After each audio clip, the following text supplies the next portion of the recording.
अरे ऑडियो तो सुन लेना आप लोग, लेकिन तब भी पीडीएफ अगर चाहिए तो भी उसका डिस्क्रिप्शन में मैं लिंक दे दूंगा। और एक बात याद रखना, अगर आपको इसमें कुछ भी डाउट आए ना ब्रदर, तो डायरेक्ट मेरे को लिंक्डइन में मैसेज कर देना, नहीं तो मेरे को कमेंट करवा देना, मैं आपको सब कुछ डाउट क्लियर करवा दूंगा। नमस्कार।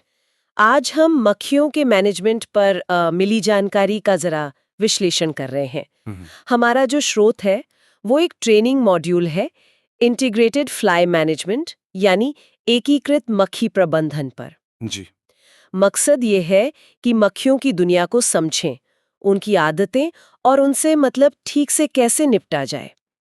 तो चलिए इस विषय की गहराई में उतरते हैं। हाँ, और शुरुआत एक काफी चौंकाने वाले तथ्य से करते हैं। आपको पता है, किसी भी समय जो मक्खियों की पूरी आबादी होती है, हाँ। उसका सिर्फ 15%, केवल 15% ही हमें उड़ती हुई मतलब वयस्क मक्खी के रूप में दिखता है। क्या सिर्फ 15%? जी हाँ।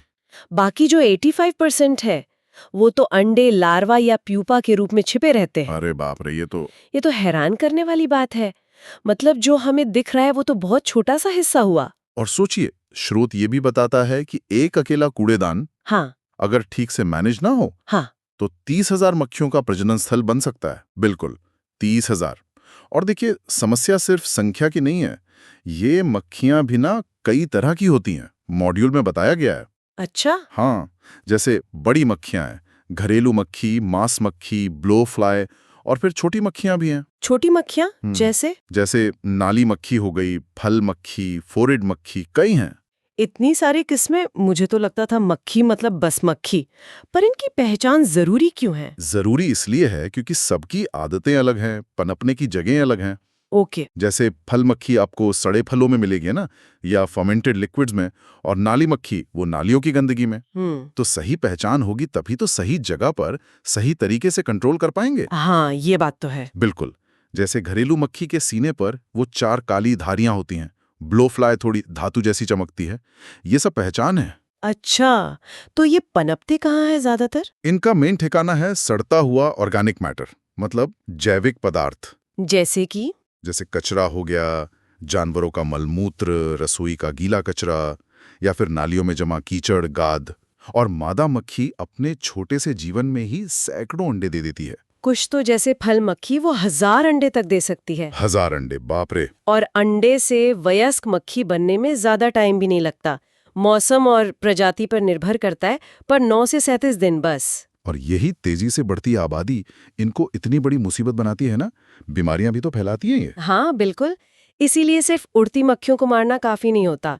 यहीं पर वो एकीकृत मक्खी प्रबंधन यानी आईएफएम का रोल आता है। ये एक मल्टी स्टेप स्ट्रेटेजी है, कह लीजिए। तो ये एकीकृत प्रबंधन सुनने में तो काफी कॉम्प्रहेंसिव लगता है, लेकिन क्या ये वाकई काम करता है? मतलब सिर्फ केमिकल स्प्रे वगैरह से काम नहीं चलता? देखिए, ये एक बहुत आम गलतफहमी है। स्प्रे से क्या होता है, वो सिर्फ उड़ती हुई वयस्क मक्खियों को मारता है। हाँ, और जैसा हमने अभी कहा, वो तो सिर्फ 15% समस्या है। सही कहा, पूरी है। और इसका पहला कदम है सही पहचान, जिसकी बात हमने की। ठीक है, पहचान हो गई। उसके बाद अगला कदम क्या? शायद उन्हें अंदर आने से रोकना। बिल्कुल सही। इसे कहते हैं बहिष्करण, एक्सक्लूजन। दरवाजों पर वो पीवीसी स्ट्रिप कर्टन लगाना या एयर कर्टन, खिड़कियों पर जाली, हाँ हाँ। और कूड़ेदानों को दरवाजों से कम 10 फीट दूर रखना। और हाँ, हमेशा ढक्कन बंद रखना। ये सब इसमें आता है। ओके। और मान लीजिए वो पहले से अंदर है या पनपने की जगह बना चुके हैं। तब आता है प्रतिबंध, रिस्ट्रिक्शन। मतलब सफाई, ये सबसे ज्यादा महत्वपूर्ण है। ये सीधे सीधे उन छुपे हुए 85% पर वार करता है। अच्छा, कैसे? नियमित और गहरी सफाई। इससे मक्खियों को खाना नहीं मिलता, छिपने की जगह नहीं मिलती, अंडे देने की जगह नहीं मिलती।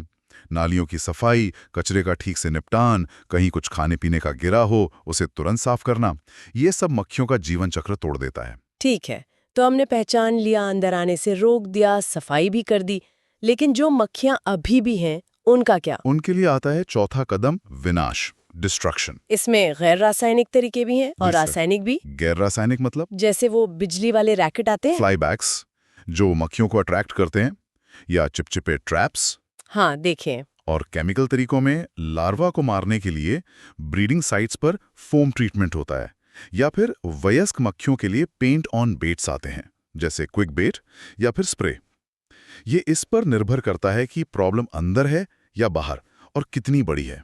और ये सब करने के बाद ये कैसे पता चलेगा कि जो हम कर रहे हैं वो काम कर भी रहा है या नहीं? बहुत अच्छा सवाल।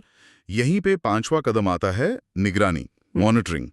इसके लिए कीट प्रकाश जाल मतलब इंसेक्ट लाइट ट्रैप्स या ILTs इस्तेमाल होते हैं। अच्छा, वो नीली रोशनी वाली मशीनें। हाँ, कुछ वैसी ही। कुछ में ग्लू बोर्ड होते हैं जैसे लुमिनिया मॉडल्स, कुछ में इलेक्ट्रिक ग्रिड जैसे स्पाइडर। ये मक्खियों को खींचकर फंसा लेती हैं। इनमें कितनी मक्खियां फंस रही हैं, इसकी रेगुलर गिनती से हमें ट्रेंड पता चलता है कि मक्खियां कम हो रही हैं या बढ़ रही हैं और क्या हमें अपनी स्ट्रैटेजी बदलने की जरूरत है। ये तो काफी व्यवस्थित तरीका लगता है। इन कंट्रोल स्ट्रैटेजीज के अलावा ये जानना भी दिलचस्प है कि ये मक्खियां खुद कितनी सक्षम है। हाँ, स्रोतों में कुछ काफी रोचक बातें हैं। जैसे मक्खियां 686 मीटर से ज्यादा दूरी से गंध सूंघ सकती हैं। क्या बात है, आधा किलोमीटर से ज्यादा? जी, और आमतौर पर वो अपने पैदा होने की जगह के 2 मील के दायरे में ही खाना ढूंढती हैं। और दिन के समय में वो जमीन से करीब 3 से 5 फीट की ऊंचाई पर सबसे ज्यादा एक्टिव रहती है। तो इस पूरी चर्चा का सार क्या निकाले? निचोड़ क्या है? निचोड़ ये है कि मक्खियों पर असरदार कंट्रोल सिर्फ एक चीज से नहीं हो सकता। ये एक लगातार चलने वाली प्रक्रिया है। इसमें पहचान, सफाई, उन्हें रोकना, उनके पनपने की जगह खत्म करना और लगातार निगरानी सब कुछ शामिल है। और सबसे जरूरी बात ये याद रखनी है कि हमारी लड़ाई सिर्फ उड़ती मक्खियों से नहीं है। वो तो सिर्फ 15% है। असली लड़ाई उस विशाल छिपी हुई आबादी से है जो सही मौके का इंतजार कर रही है।